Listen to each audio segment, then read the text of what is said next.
Ha schivato l'arresto ma non il provvedimento di sospensione dal servizio firmato dal GIP del Tribunale di Agrigento Alberto Davico. È la posizione di Sebastiano Di Francesco, ex dirigente dell'ufficio urbanistica del Comune di Agrigento, oggi funzionario ai lavori pubblici, indagato nell'ambito dell'operazione self-service eseguita dalla polizia martedì scorso e sfociata nell'emissione di 13 provvedimenti cautelari tra carcere domiciliari e obbligo di dimora. Sul conto di Di Francesco non ci sono prove, secondo quanto emerso, di avere percepito tangenti come per Luigi Zichere, attorno al quale ruota l'intera vicenda giudiziaria legata alla Tangentopoli al comune di Agrigento. Di Francesco 2 giorni fa è stato sentito per oltre 2 ore dal GIP, negando di avere preso tangenti e soprattutto l'esistenza di un'associazione a delinquere all'interno dell'ufficio tecnico. Al termine il giudice gli ha notificato il provvedimento di sospensione dal servizio che fa il paio con quello del sindaco Marco Zambuto di apertura di procedimento disciplinare nei suoi confronti.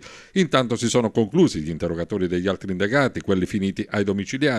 Sentito anche l'architetto Salvatore Troisi, uscito dall'ospedale a seguito di un intervento chirurgico e già condotto in carcere. Il professionista si è avvalso della facoltà di non rispondere. La difesa chiederà un'attenuante alle della restrizione per le sue condizioni di salute. Anche Giuseppe Gallo, Gerlando Tuttolomondo ed Emanuele Navarra hanno fatto scena muta davanti al GIP. Di contro Pasquale Farrugia, ripreso mentre pagava una tangente, ha ammesso il fatto, mentre Alfonso Vullo ha cercato di dare una spiegazione alle immagini che lo ritraevano mentre pagava Zicari e affermando che non si trattava di una tangente. Insomma, il quadro è ormai ben delineato. Adesso la parola passa alla difesa con i legali degli indagati che hanno annunciato ricorsi.